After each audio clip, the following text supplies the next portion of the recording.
سمعت هذا من رسول الله صلى الله عليه وسلم فأهوى إلى أذنيه وقلبه بيديه وقال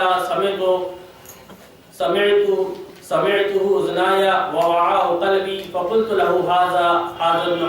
عمك معاوية يأمرنا أن نأكل أموالنا بيننا بالباطل ونقتل أنفسنا والله يقول يا أيها الذين آمنوا لا تأكلوا أموالكم بينكم بالباطل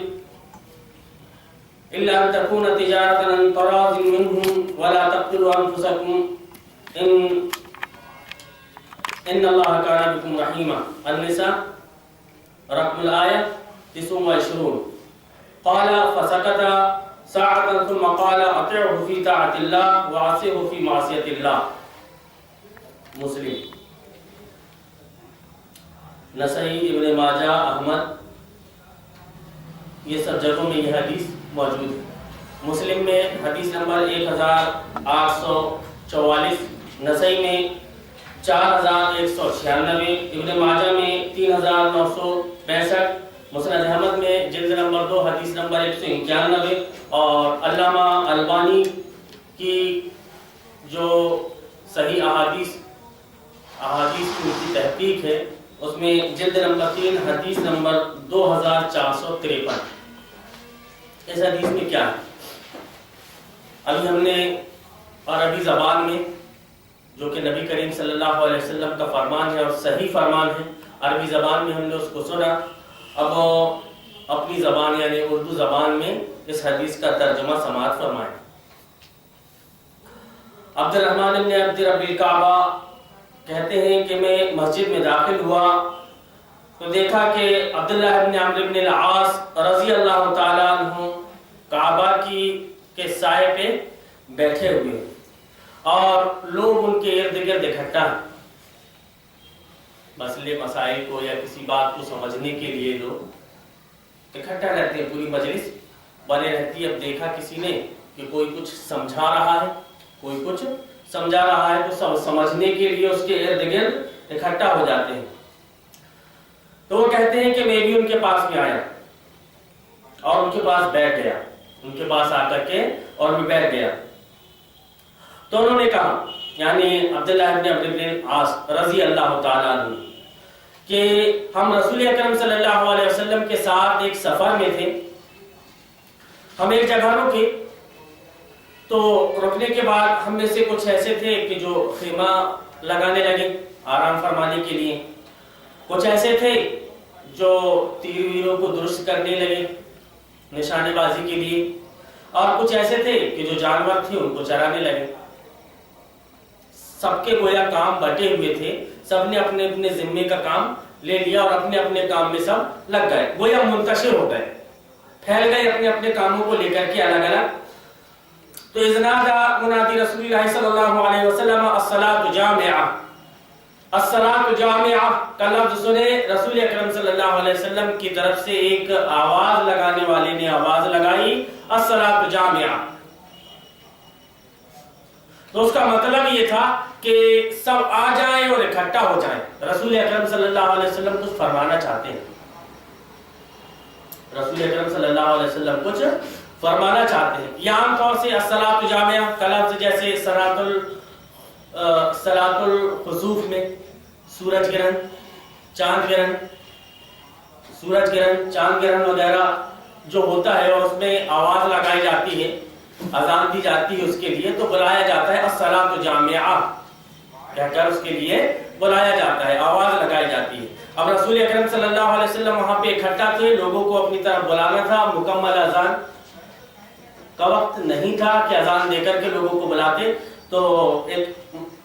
آواز لگانے والے نے یعنی نبی کریم صلی اللہ علیہ وسلم کی طرف سے ایک منادی نے یہ آواز لگائی کہ الصلاۃ جامعہ. فاجتمعنا الی رسول اللہ صلی اللہ علیہ وسلم، ہم رسول اکرم صلی اللہ علیہ وسلم کے پاس پہنچ گئے. تو آپ صلی اللہ علیہ وسلم نے فرمایا کہ مجھ سے پہلے جتنے بھی انبیاء کرام علیہم السلام گزر چکے، ان کے اوپر یہ حق تھا، ان کا یہ حق تھا کہ اپنی امت کو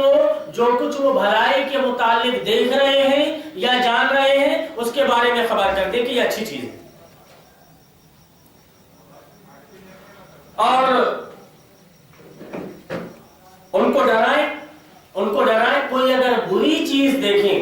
شریعت کے خلاف خدا اور اس کے رسول کے خدا کے فرمان کے خلاف اگر جاتا ہوا دیکھ رہا ہے تو ہر رسول کے اوپر یہ حق تھا کہ وہ اس کے امتی کو بتائے کہ تم جو یہ کر رہے ہو یہ غلط کر رہے ہو، تم یہاں جو جا رہے ہو یہ غلط جا رہے ہو، صحیح راستہ یہ ہے۔ گویا صحیح اور غلط کی تمیز کرنا، دونوں کے درمیان میں فرق کر کے لوگوں کے سامنے بیان کرنا یہ حق ہے ایک نبی کا۔ اور نبی کے بعد آپ صلی اللہ علیہ وسلم آئے، اور آپ صلی اللہ علیہ وسلم کے گزر جانے کے بعد علماء حق کا یہ کام ہے کہ اگر کچھ برائی دیکھ رہے ہیں تو اس کے بارے میں یہ بتائیں کہ یہ برائی ہے، کچھ بھلائی اگر دیکھ رہے ہیں تو اس کے بارے میں یہ بتائیں کہ یہ بھلائی ہے۔ ابھی میں سلسلۃ الاحادیث الصحیحہ پڑھ رہا تھا، تیسری جلد میں ہی غالباً صفحہ نمبر 36-37 کے اندر 37-38 کے اندر ایک حدیث کو ذکر کیا، بدعتیوں کے بارے میں بیان کرتے ہوئے یہ ذکر کیا گیا کہ ان کا معاملہ یہ ہوتا ہے کہ یہ نیکی کی نیت سے بدعات اور خرافات میں اتنے اندر گھستے چلے جاتے ہیں کہ ان کا واپس آنا ناممکن ہے۔ بس اللہ رب العالمین جس کو ہدایت دے دے، اور ان کا ساتھ جو دیتا ہے وہ شیطان ہوتا ہے، ان کا جو ساتھ دیتا ہے وہ شیطان ہوتا ہے۔ اب سینی کے پس منظر میں یہ دیکھیں کہ کون بدعتیوں کا ساتھ دے رہا ہے، ہاتھوں ہاتھ ان کو لے رہا ہے۔ یہ میں نہیں کہہ رہا ہوں، علامہ البانی نے سلسلۃ الاحادیث الصحیحہ جلد نمبر 3 صفحہ نمبر 36-37 کے اندر اس حدیث کو ذکر کیا، اور پھر بعد میں آگے چل کر کے جنہوں نے اس کے فوائد وغیرہ جو لکھے ہیں اس میں انہوں نے لکھا ہے کہ آج کے زمانے میں جیسے موٹی موٹی جو بدعتیں ہیں ان میں عید میلاد النبی کو رکھا کہ وہ ہے اب یہ بدعت، اور ایسے بدعتی کو جو ان رسم و رواج کو عام کر رہا ہے، ایسی بدعتوں کو عام کر رہا ہے ثواب کی نیت سے پھر کوئی اسی کا ساتھ دے رہا ہے، اور اس کی بدعت اس کو بدعت نہیں لگ رہی ہے، تو اللہ رب العالمین نبی کریم صلی اللہ علیہ وسلم کا یہ فرمان، یہ جو ہم سن رہے ہیں کہ حق ہے علماء حق پر کہ ان کے سامنے وہ صراحت کرے کہ یہ غلط ہے اور یہ صحیح ہے، غلط کو الگ کرے اور صحیح کو الگ کرے، اور کوئی بدعتی اس میں ملوث ہے تو اس سے الگ ہو جائے، یہ نہیں کہ اس کے ساتھ متر منڈلی بنا لے، ایک گروہ ایک جماعت اس کے ساتھ مل کر کے بنا لے، اور جب وہ بلائے لپک کر کے اس کے پاس میں چلے جائیں۔ یہ نبی کا یا نبی کے وارث کا یہ کام نہیں۔ اید اللہ امت والا خیر ما یعلمہ لہم وینذرہم شر ما یعلمہ لہم، کہ جو ان کے سلسلے میں جو کچھ اگر وہ دیکھ رہا ہے کہ یہ برائی ہے تو اس کے سلسلے میں ان کو آگاہ کرے کہ یہ برائی ہے، تم اس سے بچ جاؤ، ڈرائے ان کو اللہ کے عذاب سے کہ دیکھو یہ تم اگر غلط کر رہے ہو تو تم کو اللہ رب العالمین کے عذاب کے شکار ہو سکتے ہو، تم غلط کر رہے ہو، اور یقیناً غلطی کی بنیاد پر تم عذاب کے مستحق ہو گئے۔ تم کو اگر اس سے بچنا ہے، عذاب سے بچنا ہے، جہنم سے بچنا ہے، تو اس کو چھوڑ دو، سیدھے راستے پر آ جاؤ۔ پھر نبی کریم صلی اللہ علیہ وسلم نے فرمایا کہ بے شک یہ امت اللہ رب العالمین نے اس کے پہلے حصے میں عافیت رکھ دی۔ نبی کے زمانے میں کوئی 3-5 نہیں کر سکا، نہیں کر سکا، دین میں ایک لفظ نہ بڑھا سکا نہ ایک لفظ گھٹا سکا، یہ سب آپ صلی اللہ علیہ وسلم کے بعد میں ہوا۔ نبی کریم صلی اللہ علیہ وسلم نے فرمایا کہ اس کے پہلے حصے کو یعنی آپ صلی اللہ علیہ وسلم کے زمانے میں اللہ رب العالمین نے عافیت رکھی ہے، اور اس کے بعد میں اس کا آخری زمانہ ایسا آئے گا کہ جس میں فتنے ہی فتنے ہوں گی، مصیبتیں ہوں گی، فتنے ہوں گی، اور ان میں ایسے معاملات سامنے آئیں گے کہ اگر ایک آدمی کا دل سچا مومن ہے تو وہ تسلیم نہیں کرے گا کہ رسول اللہ نے ایسا کچھ کیا ہوگا، گویا دل سے تعلق ہے اس کا، اور فتنے آتے جائیں گے، فَيُنَبِّئُ بَعْضُهَا بَعْضًا، تو ایک دوسرے سے فتنے ہوگا کہ آگے نکل جائیں گے. ایک فتنہ آئے گا، پھر اس کے بعد میں دوسرا فتنہ آئے گا تو وہ اس سے آگے نکل جائے گا، پھر تیسرا فتنہ آئے گا وہ اس سے آگے نکل جائے گا. ایسے فتنوں کی ہوڑ چل رہی ہوگی. تو مومن جو حقیقت میں اللہ رب العالمین کو ماننے والا ہے تو وہ یہ کہے گا کہ یہ فتنہ مجھے ہلاک کر دے گا. پھر وہ فتنہ دب جائے گا اور پھر اس کے بعد میں کوئی دوسرا فتنہ آئے گا تو مومن کہے گا کہ یہ والا مجھے ہلاک کر دے گا. اب یہ ایسا فتنہ ہے کہ اب اس سے میں بچنے والا نہیں ہوں، میں اس سے بچنے والا نہیں ہوں. تو نبی کریم صلی اللہ علیہ وسلم نے فرمایا کہ جو کوئی یہ چاہتا ہے کہ جہنم کی آگ سے بچ جائے اور جنت میں اپنے داخلہ کروا لے، جہنم سے اپنے آپ کو نکال لے اور جنت میں اپنا داخلہ کروا لے، تو وہ اپنی موت وہ اس حال میں وہ آئے اس حال میں کہ اس کی موت جب اس کو موت آئے، جس وقت اس کو موت آئے تو اس وقت اس کا یہ حال ہو کہ وہ اللہ پر، یوم آخرت پر ایمان لانے والا، یعنی وَلَا تَمُوتُنَّ إِلَّا وَأَنْتُمْ مُسْلِمُونَ، مسلمانوں کی حالت میں ہی تمہاری موت ہونا چاہیے، تب تم جہنم سے بچ سکتے ہو، تب تم جہنم سے بچ سکتے ہو، جنت میں جا سکتے ہو. اگر فرقوں میں اور مسلکوں میں بڑھ گئے، مسلکوں میں اور فرقوں میں بڑھ گئے اور آپس میں پھوٹ ڈال لی تو تم کامیاب نہیں ہو سکتے. نبی کریم صلی اللہ علیہ وسلم کا ایک فرمان جو ہم بہت سنتے ہیں کہ میں تمہارے درمیان دو چیزوں کو چھوڑے جا رہا ہوں، ایک کتاب اللہ اور ایک سنت رسول اللہ. اسی سلسلۃ الاحادیث الصحیحہ میں جلد نمبر 3 میں صفحہ نمبر 40 کے اندر علامہ البانی نے ایک حدیث اور ذکر کی ہے کہ گیانی زیادہ ہو جائیں گے، تو گیانی پھر یہ گیان دیں گے کہ نبی کریم صلی اللہ علیہ وسلم نے بیان فرما دیا کہ بنی اسرائیل میں 72 فرقے تھے، میری امت میں 73 فرقے ہوں گے. وہ تو 73 فرقے ہونا ہی، وہ سبب نہیں دیکھ رہا ہے. سبب کیا ہے کہ ایک مستری نے یہ بول دیا کہ ہب کے بولٹ ڈھیلے ہیں، اس کو ٹائٹ کر لو، اگر ٹائٹ کر لو گے تو ٹائر نکل کر کے نہیں بھاگے گا، اور اگر ٹائٹ نہیں کرو گے تو ٹائر نکل کر کے بھاگ جائے گا. سیدھی مثال، یہ سفید کپڑا ہے، اس کو تم حفاظت سے رکھو گے تو یہ سفید رہے گا، اور اگر اس کے اوپر تم کالا رنگ ڈال لو گے تو یہ کالا ہو جائے گا. تو آپ آدمی کی اس بات کے اوپر صرف خیال کرنا کہ آدمی نے یہ بولا ہے کہ اس کے اوپر کالا رنگ ڈال لو گے تو یہ کالا ہو جائے گا، صرف اتنا یاد ہے اس کو. یہ یاد نہیں ہے کہ اگر تم کالا رنگ اس کے اوپر ڈالو گے تو کالا ہوگا. تو نبی صلی اللہ علیہ وسلم کی احادیث اور کتاب اللہ کو چھوڑ دیا تو آج یہ حال ہو گیا. علامہ البانی نے سلسلۃ الاحادیث الصحیحہ جلد نمبر 2 صفحہ نمبر 290 کے اندر ایک باب باندھا ہے کہ لا فرقہ ولا احزاب فی الاسلام انما جماعت و خلیفۃ، کہ صرف ایک ہی خلیفہ، ایک ہی جماعت ہے، کوئی مسلک اور فرقہ اسلام میں نہیں. اگر کوئی اس بات کی دعوت دے رہا ہے کہ اسلام میں کوئی مسلک اور کوئی فرقہ نہیں ہے، صرف ایک جماعت ہے، مسلمانوں کی جماعت صرف ایک جماعت ہونا چاہیے، ان کا خلیفہ صرف ایک ہونا چاہیے بس، تو وہ آدمی غلط لگ رہا ہے. باقی جو مسلک اور فرقوں کی طرف بٹ رہے ہیں وہ اچھے لگ رہے ہیں. ابھی ایک صاحب کا فون آیا تو وہ بتا رہے تھے کہ سیوی میں بہت سے لوگ مولانا صاحب کے ساتھ جڑے ہوئے ہوتے، صرف اس وجہ سے نہیں جڑے ہیں کہ وہ کسی جماعت کسی مسلک سے جڑے ہوئے نہیں. مسلک کا کام ہی نہیں ہے، یہ اسلام کا کام ہے. ہمیں اکٹھا ہونا ہے اسلام کے واسطے، خدا کے واسطے، اس کے رسول کے واسطے.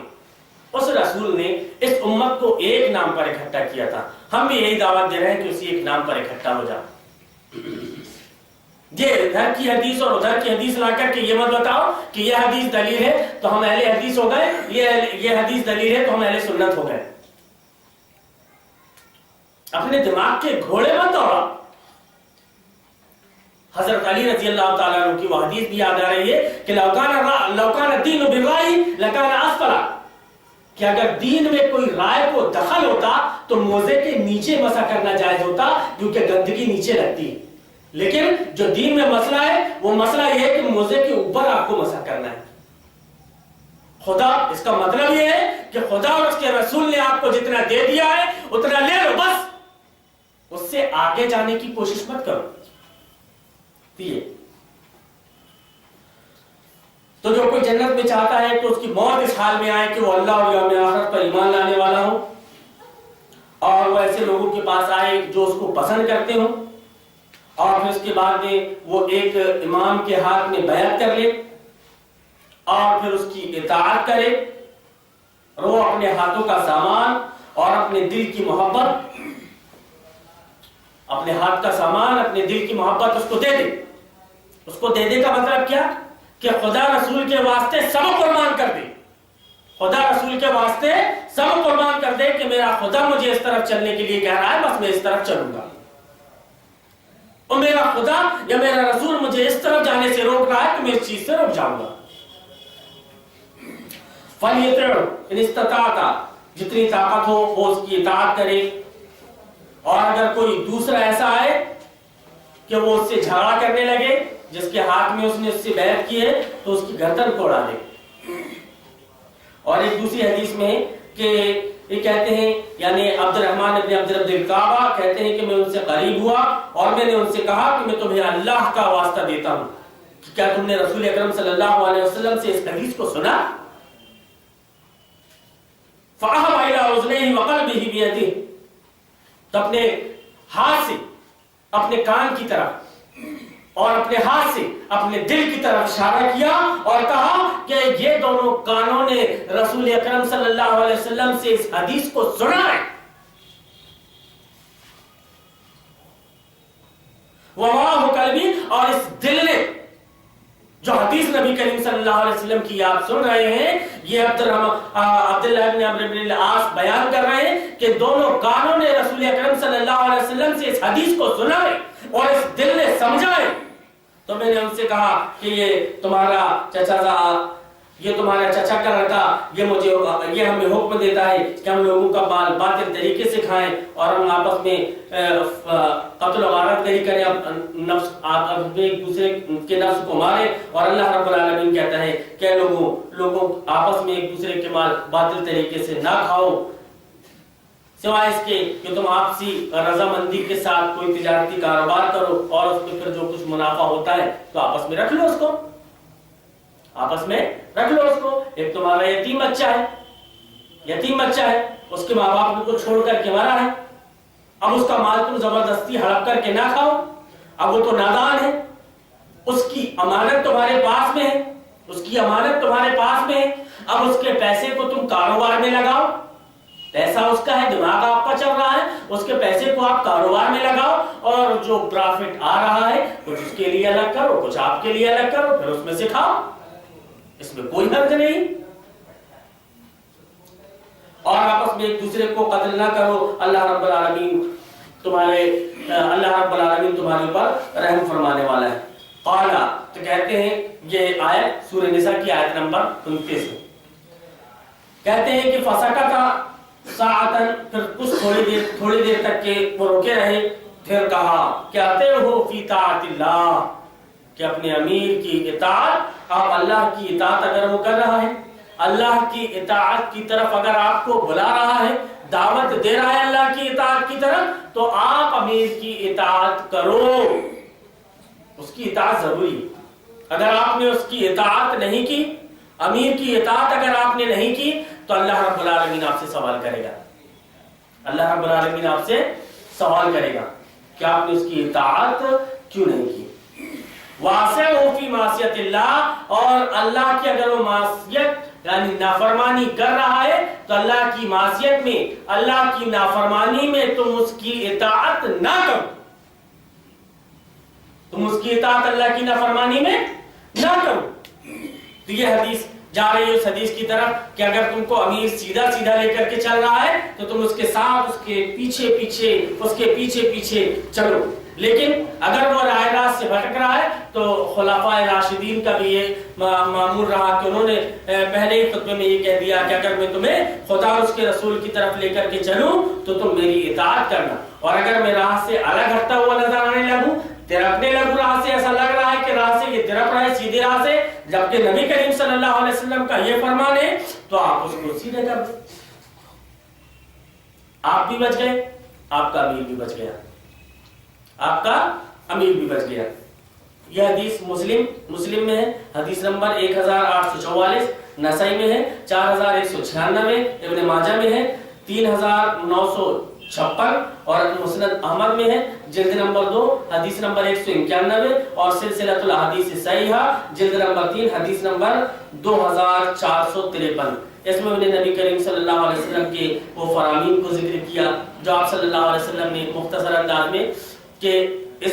حدیث میں نبی کریم صلی اللہ علیہ وسلم نے یہ بیان کیا ہے کہ آپ صلی اللہ علیہ وسلم اور آپ کے بعد میں یا آپ سے پہلے جو نبی گزر چکے تھے ان کا کام یہ تھا کہ کچھ اگر برائی دیکھ رہے ہیں تو اس سے روک دیں، اور اگر بھلائی دیکھ رہے ہیں تو اس کی طرف راغب کرائیں یا پھر بھلائی کا حکم دیں. نبی کریم صلی اللہ علیہ وسلم نے فرمایا کہ میری امت میں ایسا وقت ابھی تو نہیں ہے لیکن بعد میں ایسا وقت آئے گا، فتنے پیدا ہوں گے، تو ایسے وقت میں تم کو کیا کرنا ہے؟ لوگوں کو بھلائی کی طرف بلانا ہے. تمہاری موت اس حالت میں آئے کہ تم اللہ اور آخرت پر ایمان لانے والے ہو. وَلَا تَمُوتُنَّ إِلَّا وَأَنْتُمْ مُسْلِمُونَ. اور اس کے بعد میں آپ صلی اللہ علیہ وسلم نے وہ ذکر کیا کہ کسی امام کے ہاتھ میں وہ بیعت کر لیتا ہے تو جو کچھ اس کو امام حکم دے رہا ہے خدا اور اس کے رسول کے احکام کے مطابق، حدیث کے آخری الفاظ بھی یہی ہیں کہ اللہ کی اطاعت کے سلسلے میں آپ امیر کی اطاعت کرو، اور اگر اللہ کی نافرمانی کی طرف اگر وہ لے کر کے جا رہا ہے تو تم اس کی اطاعت نہ کرو، بلکہ اپنے امیر کو بھی یہ بتا، اپنے امیر کے سامنے یہ کلیئر کرو کہ یہ راستہ، یہ جو بات ہے یہ خدا اس کے رسول کے احکام کے خلاف ہے. افہام و تفہیم کا سلسلہ جاری رہے، سمجھتے رہو کہ کہیں ایسا نہ ہو کہ وہ راستہ جو امیر بتا رہا ہے کہیں ایسا نہ ہو کہ آپ کو سمجھ میں نہیں آ رہا ہے، آپ اس کا الٹا مطلب لے رہے ہیں اور یہ سمجھ رہے ہیں کہ امیر غلط راستے پر لے کر کے جا رہا ہے. اس وجہ سے اس طرح سے اسی لیے یہ معاملہ رکھو کہ سمجھنے والا معاملہ، کہ سمجھتے ہوئے کوئی سوال کرو. اگر آپ کا امیر سمجھدار ہے تو وہ سمجھ جائے گا کہ میں غلط جا رہا ہوں تو وہ اپنی اصلاح کر لے گا، آپ کی بھی اصلاح ہو جائے گی، اور صحیح باتوں میں تو آپ کو اس کی اطاعت کرنی ہے. بارک اللہ لنا و لکم فی القرآن العظیم ونفعنا و ایاکم بالآیات و ذکر الحکیم انہ کان جواد کریم. وعلیکم السلام ورحمۃ اللہ.